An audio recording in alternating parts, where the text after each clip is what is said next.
on your own. We connect you with your own personal broker and a 24/7 team, ready to help you buy, sell, or swap over 250 digital assets with one flat, transparent fee.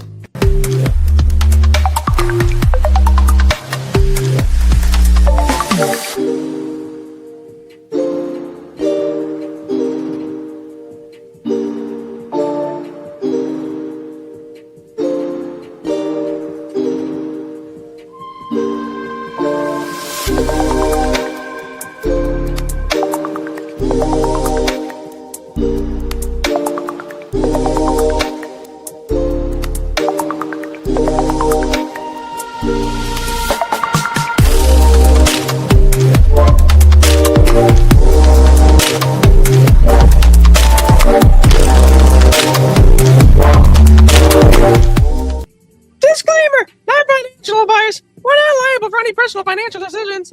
This show was created for entertainment purposes only, so thank you for coming on in. Welcome in, everybody, to another episode of Blockchain Review Show. I am your host. Guys, before we get started, please smash that golden like button. Yes, and we got the subscribe button here, your ring-a-ding-ding, and your ring-a-ding-ding. And with that subscribe button, you can find us over there on YouTube. And kick your rumble way over there. We haven't forgot about you guys over there on X. So thank you everybody for tuning in. We got to jump real quick because we got BTC closing in like a minute and a half. I lost track of time, guys. I'm watching the UFC fights. I made a bunch of bets. It is great. I'm down. I've lost every single one so far, but it's okay. I have time to make it up still. So, you know, that's just the name of the game, baby. Some days you win and some days you lose. Okay, open chart. How much time do we have on the monthly candle close? 1 minute and 30 seconds. Oh, I'm so glad I remembered when I did. I'll get shit tap instead. Okay. Here we go. I have a bet going on this fight too, so I'm like trying to watch it, man. Oh man, look at that monthly, dude. The average price of 71,000 a month. We're at 67,000, just barely holding on. We know we're gonna get some more red. We know we're gonna get more red. We know we're not gonna get. We'll probably get half a stick, you know, because we're not exactly at the 50 MA anymore. Is this it? Is this the end? Is the Iran thing going to pump Bitcoin? Things are getting spicy, fellas. Yes, they are. Yes, they are. I might even get a special co-host on today and give you a quick update on anything that somebody's been following, excuse me, real closely. Oh my goodness, really, really, really closely. It's weird that we don't have the weekly candle. That's tomorrow. We got the monthly. Wouldn't they all coincide? Wouldn't it be nice if they all coincide with each other? Oh, I can't wait. 30 seconds left, guys. You guys watching the UFC fight? Wow, you guys over there on the kick are blowing us up today. Thank you so much, kickers.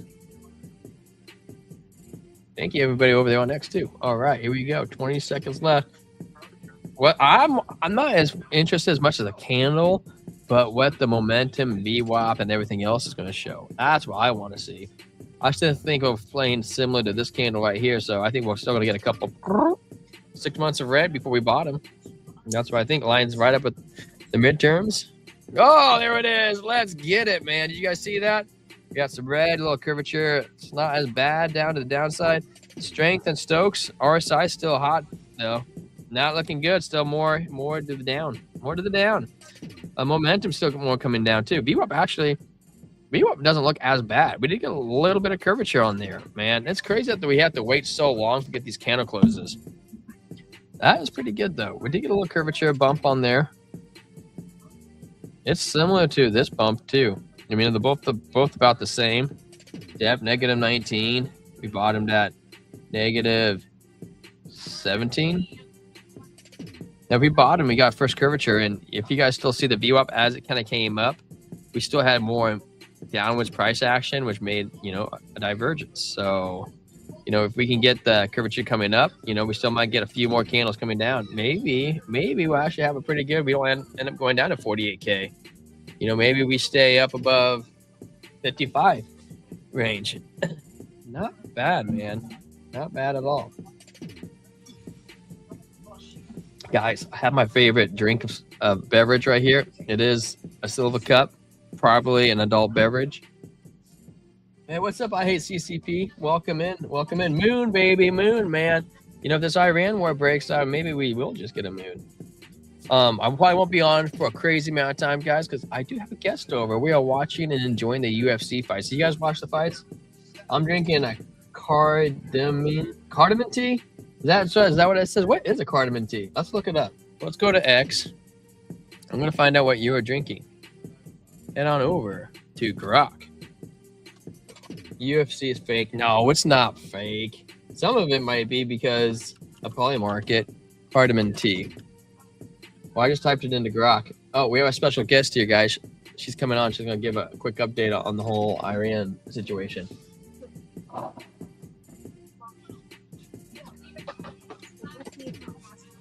The cardamom tea should be the same. Oh, you have to log in? It's similar to what we normally do. I think it's similar, and then I think.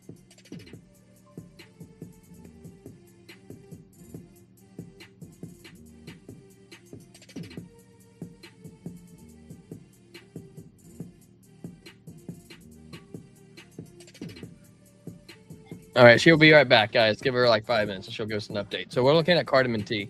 Tea, also known as Elisha chai or Eleka tea, is warmly spiced aromatic drink popular in India, Middle East, and South Asian cultures. It is featured with distinctive sweet floral, slightly citrusly flavored cardamom pods, often combined with black tea for comfort. Brew similar to chai, but with cardamom as the star. Huh.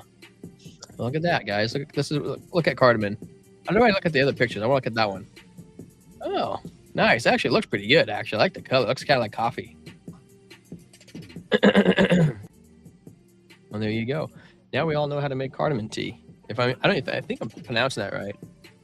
Breaking it. Ali Kaminis, I don't know how to say his last name. Body has been reportedly found. Looked like he is dead. New claiming video circulating appears to show Akali saying he's still alive. Well, this looks old though. I don't think so. Wow, my whole X is like filled with this stuff. You guys filled with this stuff on your X too? Locked, track, target. Iranian missile screaming through the sky. Heat-seeking, hunting, closing distance. That's crazy. Oof. Well, that's actually kind of cool looking.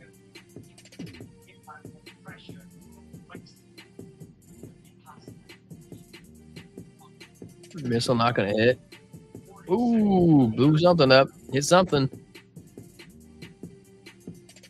Did not panic, did not freeze, did not break discipline. He moved. Hey, somebody shot that missile down. Interesting. We come back over to Bitcoin. Cardamom smells so nice. What does it smell like? Am I saying that right? Is it cardamom? Cardamom.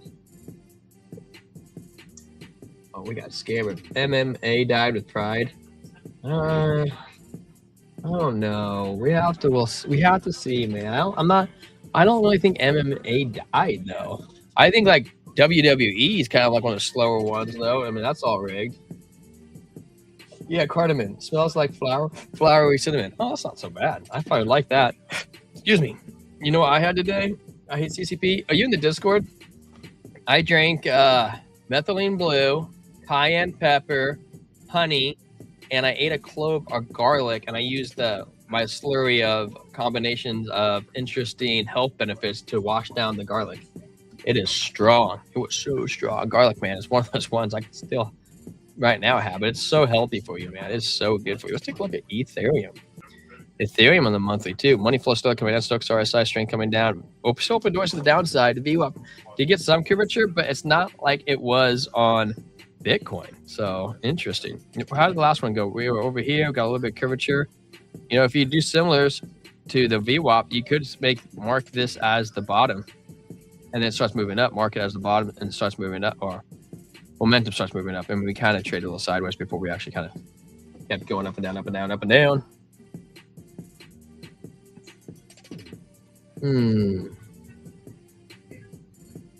Well, Bitcoin Cash looks pretty gross. I mean, if I was looking at Bitcoin Cash comparing prices to Bitcoin, I would say I would short it.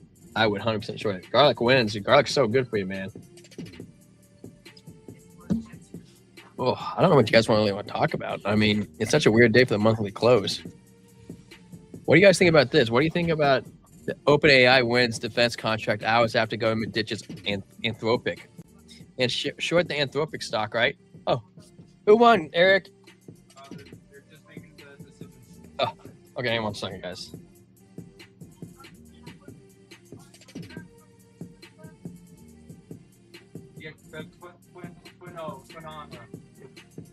The white shorts.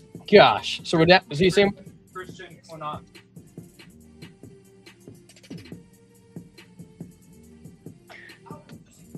Man, guys, I am not doing good on the betting on the UFC on Galaxy.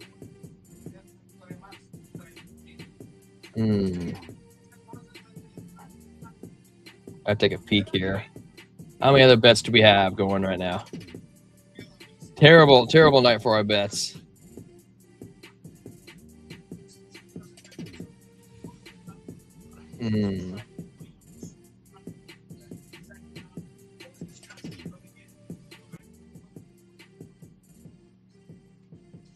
Dang. we have been losing on our payouts. Okay, it's okay. We still got 3 more chances. No, 2 more chances to win everything. We still can do this. All right.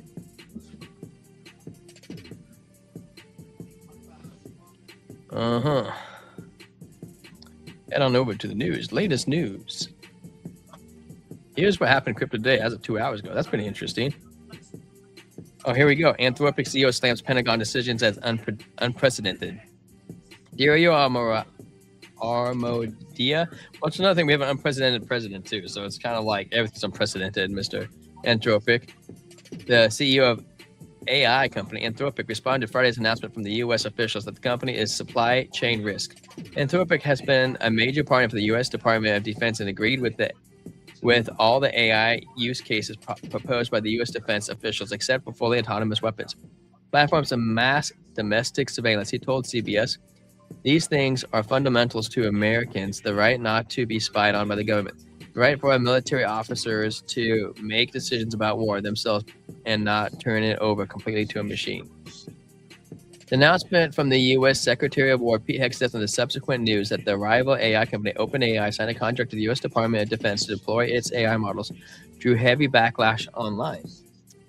Ditches Anthropic. OpenAI has reached an agreement with the United States Department of Defense to deploy its artificial intelligence models on classified military networks just hours after the White House ordered federal agencies to stop using technology from rival Anthropic. In a late Friday post on X, OpenAI Sam Altman announced the deal, saying that the company would provide its models inside the Pentagon's classified network.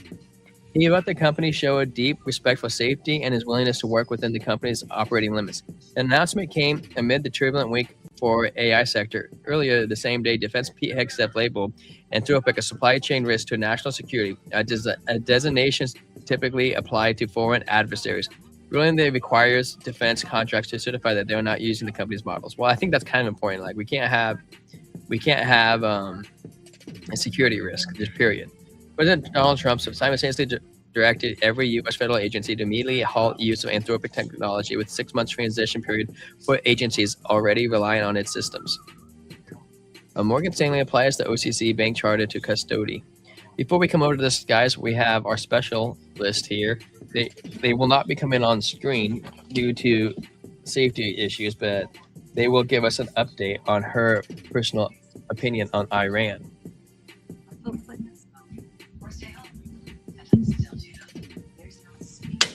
Hey guys, can you hear me? Hopefully you can. So there's way too much information going on. We're not exactly sure where the chips are going to land right now, as all the news articles are coming out. It sounds like, it sounds like the vice president of Iran is currently quietly trying to take power. Now, what I believe is going to actually happen, and this comes from me doing research for a month on this. I think what is trying to be happening is the Iranian prince.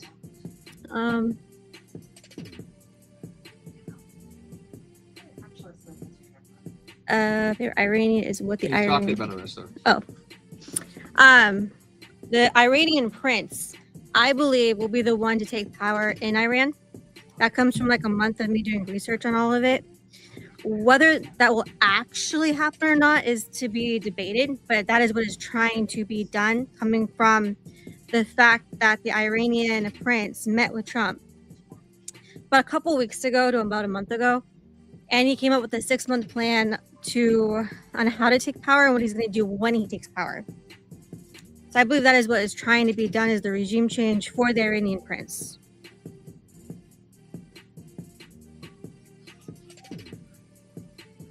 Yeah, so that's what I think is happening thus far. There'll be a lot of debate happening whether or not that's a good idea or a bad idea, or whether or not that actually happens. But I believe that's what is trying to be happened right now. What is taking place? Yeah. Iran has a prince. Yeah, he's exiled. Exiled. Why was he exiled? I don't exactly know why he was exiled, but I believe it was back in 1979. Really? Mm-hmm. Was there a regime change back in 1979? I don't know. You don't know. But yeah. Oh, the real one. Nice. And then, guys, we also... You want to keep talking about Iran? I'm good. I just want to say that is the original reason why the protests started to begin with in Iran, is because the Iranian prince said, hey, if you want me in power, go in January and protest. And millions did. So it sounds like from the millions that did protest for him to be in power, that this is what the Iranians actually want. Well, we should have the Iron Sheik coming in and be the Iranian leader. That'd be fun. Thank you, everybody, for our special guest. She'll be back tomorrow and she'll give us an update. All right, we have a second special guest for you guys. Mr. Harmon, come on. We got to give his channel a shout out too. He's never officially been on our show, but he's coming right now. Ugh. Oh, knock someone over. Oh, hello, everybody. this is Eric Harmon. You go, Eric. What's up, you guys? So give us a little update on what your YouTube channel is and give a little background on it. So I do a mixture of things, but my main thing on my YouTube channel is I do a lot of true crime. So anything related to, like going out finding like a crime scene, like maybe it's like Ted Bundy or something, and I go out and I film it and film like a gravesite and then put the video together. So I just uploaded a video today about like the Alcatraz inmates that tried to escape. So just anything interesting that has like history or. Have you been to other countries and filmed other crime? Yeah, so I was living in Japan the last almost 10 months, and so I filmed a lot of kind of local Japanese different true crime kind of hidden crime stories, which were kind of interesting. What was the most interesting one you had there? Or what more devastating? Or what Yeah, were you like, ooh, that was kind of creepy. Well, I feel like there's a lot that are kind of unknown because, for one, like any story in America, of course, has a lot more traction behind it. A lot more people are talking about it. And so I think Japan has a lot more, I don't know, a lot more hidden kind of horror stories, if you will, things that have happened. But one particular one was a guy, again, this was like 1930 something. He was living in a small village in Japan, and he kind of had like a mental break, and he ended up, I think he killed like 35 people in the village, which the village was not big to begin with. So I think he essentially wiped out like half of the village in one night, which was pretty intense. So anyway, I like to find different stuff like that. There you guys go. I think I posted your channel in there, but I wasn't sure.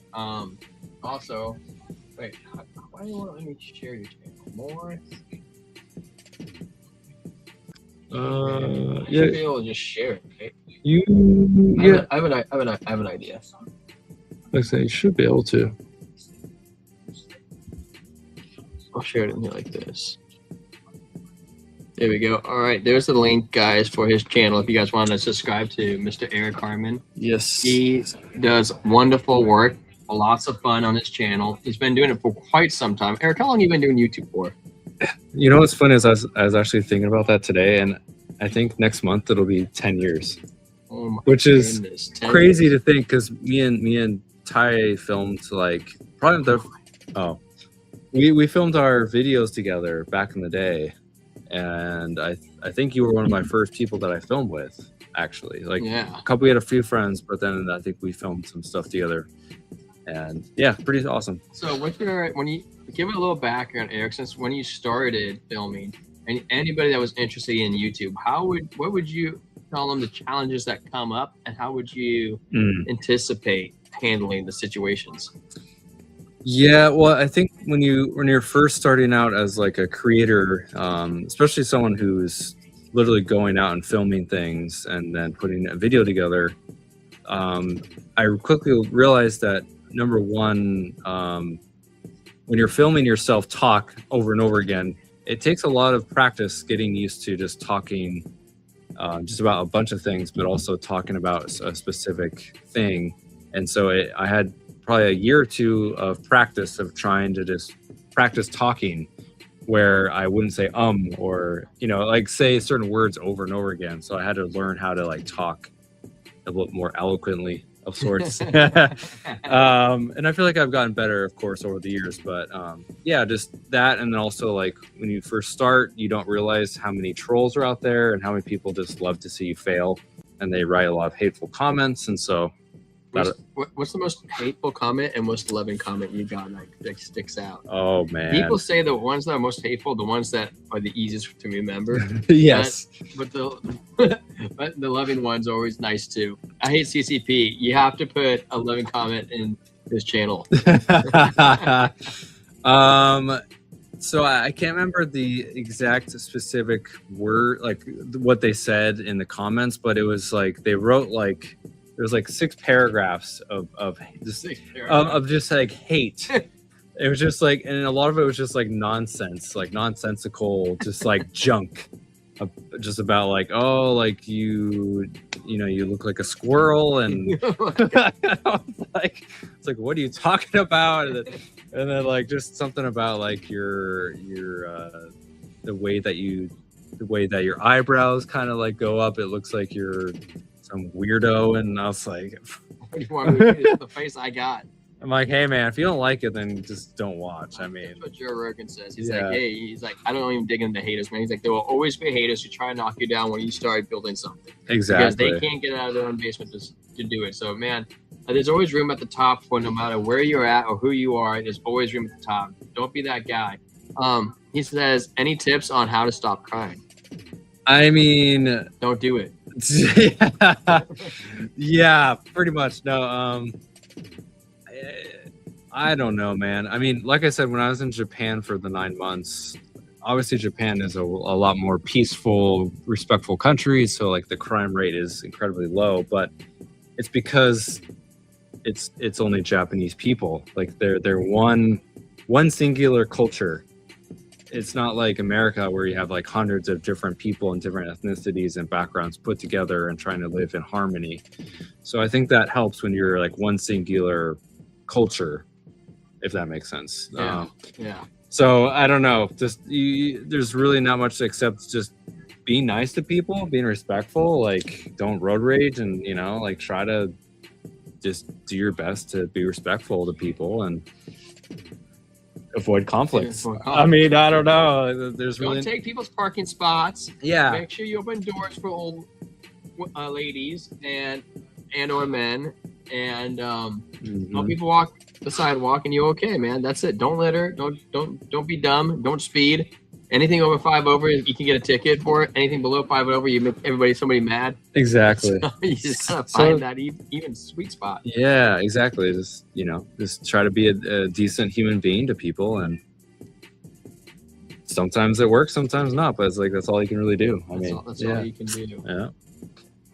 So anyway, perfect, Eric. Yeah. Being the most hydrated crypto channel on YouTube, what is your go-to drink? If you could have anything on this planet with no consequences whatsoever, what would you be like? I'm gonna go grab. I would say that because I was living in a country for a while that lacked a lot of sodas, I was really missing a lot of the variety of Mountain Dew and how they have like 30 different flavors now, or 40, 50 different flavors now.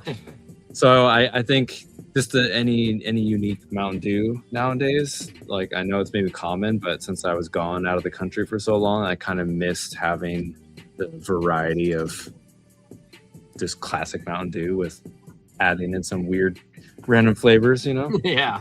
Yeah.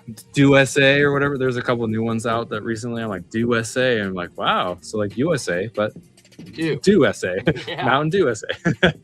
So yeah, just any like soft drink that hasn't been. How you doing, Mike Vollmer? Mr. Mike. We have our friend over here from Infamous Crimes. Mike is a mod for lots of YouTube channels out there. Oh, nice. He's been YouTubing for 10 years. He has, how many subscribers do you have now, Eric? 100 and... Dude, I think I checked, it was like 100. Actually, it probably says right there, 134,000 subscribers. 134,000, which is, dude, the first 6 years, it wasn't really progressing at all. And then as soon as I switched content to true crime, it like blew up and took off. So maybe there's a coincidence, or maybe that's just what people like. I don't know. Yeah, and you know what? I was listening to Joe Rogan talk this week, Eric, and what he said was when he first started to do stand-up, a comedian, people were like, "You're not going to make it. You're going to fail at it." And he's like, "Well, you know what? I'd rather fail at something that I love than do something that I hate." And so he went that route, man. And he said, as you start progressing, you start learning what people laugh at, what people enjoy. You develop yourself, you develop your content, you develop your skill. And I think that portrays in a lot of what you do. And I think that that's awesome. Yeah, no, 100%. And it's, yeah, if you don't really like what you do, then people can tell, and they can pick up on it. And it's like, do you really want to be someone who's out there and being truthful to what you're doing and who your true self is, or do you want to just, make up a bunch of stuff and don't care about what you film? Oh, so here's a good question for you, Eric. What percentage of crimes go unsolved? Oh my gosh, I mean, more than one, less than two, dude. I don't know the exact percentage, but I know that it's incredibly high. I think it's probably in the neighborhood of like 80%, 90% is unsolved. That is wild. It's a really high percentage, whatever it is. So don't go stealing candy bars, is what Eric's saying. Don't do no speeding because you don't want no crime. I mean, yeah, it's insane to think about, but I mean, even though like the market of either news outlets or other places that talk about crimes, like you hear about stuff all the time, but that's only like 5-10% of what's actually been like solved. So like, yeah, it's a really high rate of just unsolved stuff, which is insane. It's sad to think about. What's your favorite place that you got to go to? Like, even whether it was like a bad crime or it was like a favorable spot, like this is really beautiful out here, or it was like, man, this was such a good one that I was part of. I'm really glad I did it. I mean, I feel like the one that really just jumps out at me is of course Columbine, which is literally right there. We got like 5 screens set up, so Tyler, we can see on the other screens. But the Columbine High School shooting was probably the main one. Yeah. So that's the main one that comes to mind because unfortunately it is the school shooting that kind of brought school shootings onto the map. There was, of course, some shootings before that, but somehow that one became like the one. And so there's been a lot of copycat kind of things. People have copied that, unfortunately. So whenever I think of one that sticks out to me, it's definitely Columbine High School, because at the time it was like the biggest thing, the most deaths, I think, in a school at that time. And so it really kind of jumped on the map as far as a bad one. And it got probably my biggest view count too. So obviously people are, they're interested in that story. So there you go, guys. Thank you everybody for tuning in today. Like I said, we're planning on running about 30 minutes. I'm really excited to have Eric come onto our channel today. Lots of people want him to come on to other channels, and he decided to come on ours first. If you guys haven't, go over there, subscribe to his channel, especially if you're interested in this stuff. But if not, do it anyways because you love us and you want to help support all the local people, all the local YouTubers out there trying to do the grind. Like everybody knows, doing YouTube it looks easy, but it's a grind, man. You have to have that love for it, and you have to develop a lot of skills in yourself, technical, and how to look pretty. Like, not everybody can look pretty, so it's one of those things that it just takes a little time to figure out. It does, for sure. Okay. There's a couple other questions, but okay. What else do we have?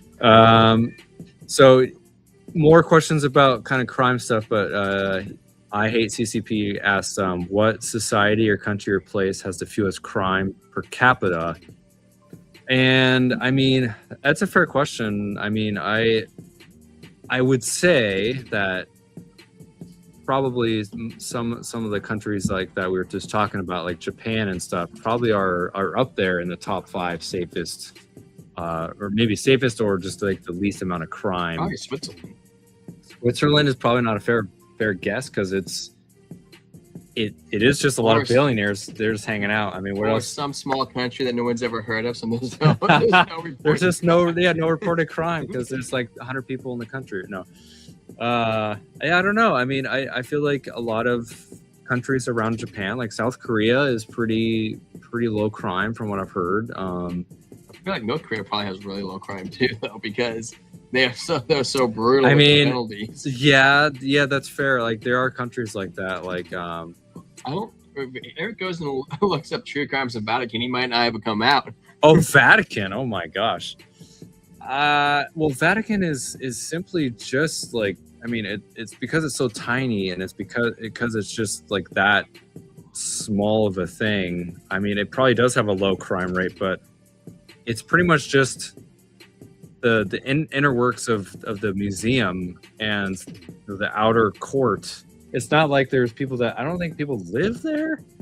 Not that I know of. I mean, people go there for the Pope and stuff, but like, I don't know if people actually quote unquote live there full time. I don't know. Maybe I'm wrong. I don't know. Let's pull it up. Yeah. We're gonna look up Vatican while Eric's gonna answer more questions as OnlyFans. OnlyFans.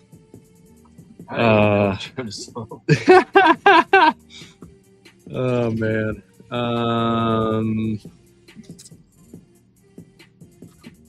Is everyone susceptible to committing crimes? I mean, yeah. I mean, I think to a certain degree. I mean, I think that's true. I mean, obviously, you know, we all grow up with a certain amount of, you know, family background, right? Family things that you learn. Maybe you go to church, maybe you go to a certain school that has certain rules and stuff. So obviously in society that you're living in, you grow up with certain rules and laws to live by. And of course, some of us choose to follow them and some of us choose not to.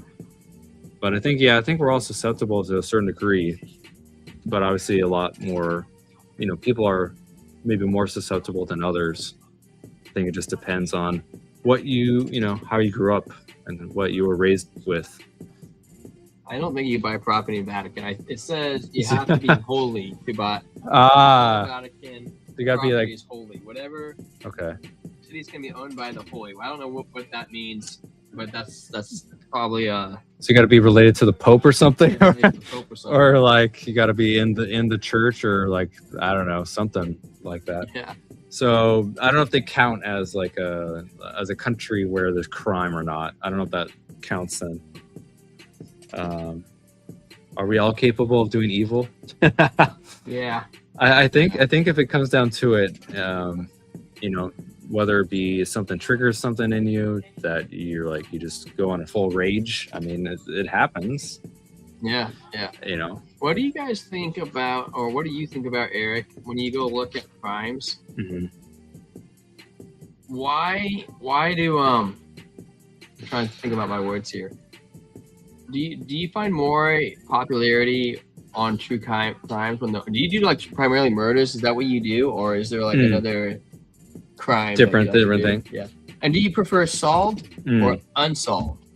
Yeah, no, those are all fair questions. I would say that I guess most of the cases I film are usually related to murder of some kind. That's just usually kind of the main, I don't know what you call it, not genre, but just, you know, the main type of category or type of content.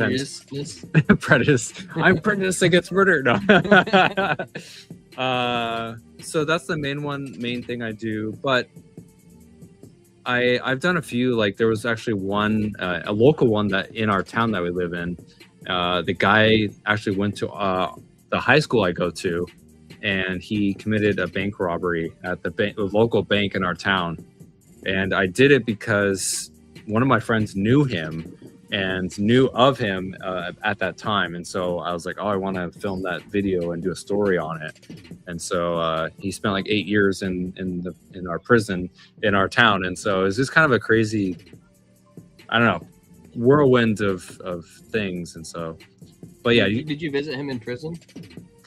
Well, I actually may have worked with, because I used to work at the prison in our town, and I feel like I may have actually worked there when he was there as a prisoner or inmate, which was kind of trippy because I matched up the date and the years I worked there and when he was there, and there's an overlap of when I was there and when he was there. So if you have any prison questions, this is the man to ask. He has all the insights. If you're in a prison watching this right now, you can ask him how to get out of prison. Man, you sit there and you do the time. Maybe I won't answer if you're in prison right now. No, I'm kidding. I'm not in that realm. No. Have you ever seen anything in prison that you were like, I wish I never saw that? Oh man. Well, let's just say, when you're working in a prison and it's all dudes and they have nothing better to do at night, you sometimes maybe hear or see things that you really wish you never saw to begin with. He says, what was that question that you said, ICP? Is prison rape common? Yes. Unfortunately, yes. Yes. How do you defend your buttocks in prison? You scream to the guard. I don't know. Well, I think it like we were talking about, it all comes back down to if you're being a dick to people, or you're being rude to people, even in prison environment, that still holds true. So if you're going to be a jerk to people, they're probably going to want to attack you, torture you back. I mean, that's kind of what it comes down to. Are there like families in prison, or is there like a guy that runs it, like that one prison who's been there forever? Kind of. I mean, there are quote unquote, gangs and leaders of certain different groups and things, and so. Do they ever help you guys maintain normalcy? Kind of. I mean, yeah, it's kind of a weird system because they're quote unquote not supposed to be there doing that as like a gang, but you can't really eliminate all gangs in prison. So yeah. we kind of let things kind of go as long as they were not committing other crimes also. So you kind of found a middle ground, like, okay, you're not shanking someone in the shower today. Yeah. All right, we're gonna you can we'll kind of let things go if they're, because they like to bet cigarettes or bet dominoes for money and stuff. How do they get cigarettes in prison? Well, it's not really allowed, but things always start coming in. Yeah, but how do they get cigarettes? I mean, we gotta dig into this. Boy, how do prisoners get cigarettes? Well, again, to cover all my bases, I was never someone who would bring stuff like that to them. Just want to make sure. So you're saying there's possibly insiders that make deals. Yes, there were some officers. Again, not me, but there were people that would bring in stuff. So smuggling is definitely a thing. They also tried using a drone and flying over and dropping it down, but it didn't work because, for one, we have 6 or 7 towers on the outside of the building that obviously we're watching the sky and we're watching what they're doing. And also when you hear a loud noise above you, you're like, I wonder what that is. So yeah, it didn't quite work out. But yeah, they there's a lot of ways that they try to smuggle things. Smuggle things in. Yeah, whether it be an officer or something else. How often did you guys have to confiscate homemade alcohol, and how do they make homemade alcohol in prison? I have a lot of stories about this. Okay, let's go. Let's hear them.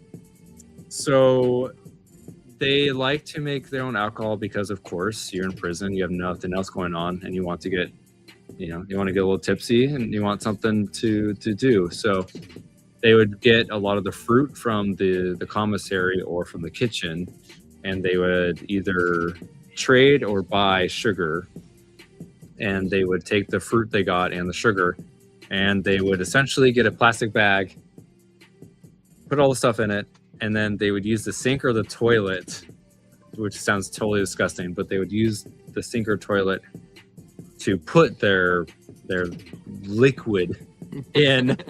And again, it's in a plastic bag, but of course it's still sitting in. So they drink it out of a plastic bag. Yeah, or they would at least make it quote unquote brew in the plastic bag in the toilet. So what you're saying is nobody has excuses that they can't make a brew. Yes. They prisoners could do it in a toilet. Every American should be able to do it. Yeah, no, exactly. You should be able to do it if they can do it. But anyway, so we had, as officers, we had to make sure that they weren't bringing out more than like 3 or 4 pieces of fruit out of the kitchen area, because we knew that's what they were trying to do. So one guy got pissed off and like took one of the apples and threw it at my head. As I was like, dude, you can't have all this fruit because we know what you're doing. And he got pissed off and chucked an actual apple at my head. Did it hit your head? No, but it whizzed by. Like, imagine something flying right by your head. I was like, oh my gosh. I almost got appled. I literally almost just got, almost just got punked in the face by an apple. If that hit you, what do you think would have happened in that immediate? I would either be very bleeding from the face or knocked out, and hopefully someone would come to my aid. I would hope. How many people would have been able to come to your aid if that happened? But we usually had like 4 to 6 officers in the area, like working usually in the kitchen or that area. So hopefully one of them would show up.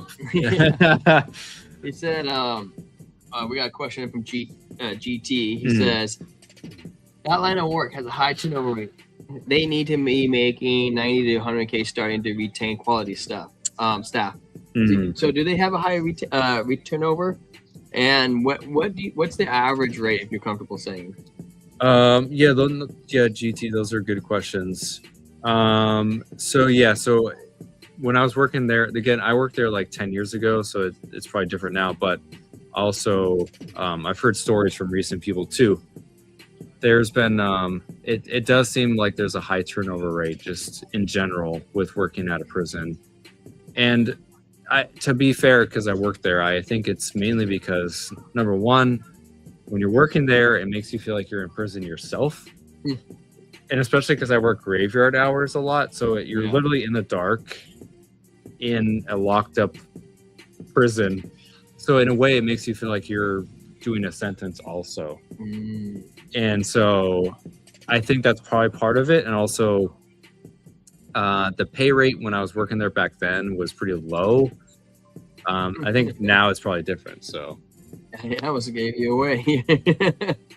We have Mr. Daly coming in here late for the party. He says, "Who's the guest?" This is the one and only Infinite Crime Locations. He's the one and only. I guess he doesn't have any crew. He does it all. That's true. He covers crimes. He worked at a prison. We're talking about prison stories right now. He almost got appled. He talked about things he didn't need or want to see what goes on. Lots of stuff. Daily. He says true crime YouTube, and he worked in the prisons. Yeah, isn't that crazy? I mean, he's that's like a gold mine. He asked all these people what were their crimes. Then he went and investigated it outside. Explain how they got caught. I mean, in a way, I've seen all sides of the spectrum. I've seen the guys who committed the crimes. Why did they commit the crime? I've seen why they committed the crime. I've investigated a story maybe they did in real life. So yeah, I guess I have seen all sides of it. Did you ever like have prisoners that you were kind of like friends with or you got along? Oh yeah. Did they ever have your back? Like if something was like gonna go down, they're like, hey. Yeah. No, it's kind of weird because we, of course you're not supposed to be, quote unquote, friends or friendly with them to a certain degree, but like because you were with them every day, you kind of became, I would say not friends, but like you became acquaintances or just someone who you're like, hey, like, I can understand where you're coming from, I can appreciate where you're coming from, etc. So there's like one guy in particular who I found out later, like maybe a few months after that, he was in there for a double murder in like 1982. So he had been in there for like at that point 30 some odd years at that point. Yeah. And so he was someone who was in there for a long time. So like again, he was someone that I did not expect. Like the way he was talking and stuff, he wasn't someone you would expect to be in prison, because the way he carried himself was just like, it just felt like I was talking to you right now. Anybody could be a murderer, he said. Well, I'm just saying that like he definitely just had a normal, we were just have normal conversations, and it was just like, okay, like just easy to chat with, and just someone who like he's like, hey, like, I understand where you're coming from. No, that's what we were talking about earlier, Daily. 2 ways, actually 3 ways. Number 1, officers bring it in. And again, I have to clarify, it was not me. I never did that, and I'm never going to do that. It was not worth getting fired or put in prison yourself. Number 2, the inmates, before they get locked up, they obviously have, I don't want to say too much, but let's just say if you want to bring it in, you can bring it in on your own person. I don't want to say what, but you could probably get the gist of what I'm saying. And then the third way was of course they tried to either throw it over the fence, like some family member would come and try to throw it over the fence, or like use a drone and try to drop it down or something. That guy was in there for 30 years. His father going, what the hell's flying over flying up there? It's like, I hear random noise above me. I've never seen those before. Yeah. He's like, how about drone drops? Yeah. It's like, what? This is a new system. Wow, coming up new airplanes every day. Yeah. So people would try to, find ingenious ways of getting their fix of sorts, Yeah. Hey, you guys got any more questions, Daily? Yeah. Oh no. Okay. No way. I just was guessing that. Yeah, that seems like be a popular way going. Daily, I made a bunch of trades on the UFC, and they have not been going my best. There was a promising one with Eric Silva. He did a roundhouse kick, dude. I really thought he did 2, and he like connected, but somebody gave his back away, and they choked him out. I was like, I was like, no way. Oh, I thought he was gonna do well, but Eric, I hate CCP says, what's your opinion on Mr. Epstein, and and what do you think? How do you think that even happened? If what happened? I mean, first of all, there's already a lot of conspiracies and a lot of truth to what actually happened. Do you believe he committed suicide? Or do you think he's alive someplace? Maybe in private, whatever. I'm thinking of the government hidden program. I personally don't think he took his own life. I feel like I have two answers. One, I feel like it could have been murder.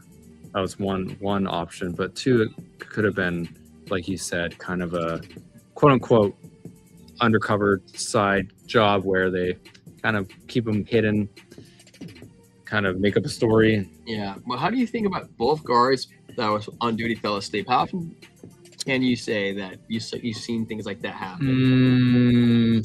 I would say it is very easy and common Oh man. to fall asleep working, especially graveyard hours in prison. I almost fell asleep a few times working there.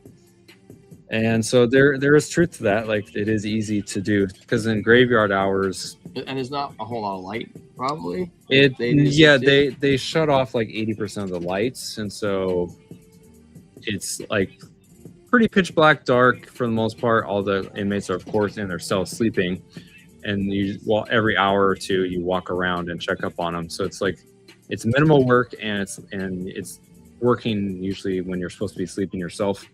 So your body is just like, it's just easy to fall asleep, you know? Yeah. Like, it's just one of those things.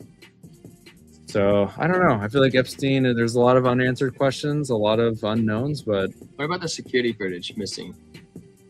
that sounds very sketchy to me. That sounds sketchy. I feel like Especially with like prison like that, that's high. it's supposed to be like, high security or high kind of keeping things safe and secure. And so when things are quote unquote either missing or not working for cameras and stuff, I don't know. It just seems a little sketchy to me. Yeah, seems sketchy to me, guys. But I don't know. Then again, there's a lot of people that recently that were found out that were either on his island or that were maybe involved in some capacity. So there's a lot of stuff going on nowadays about it too. So yeah.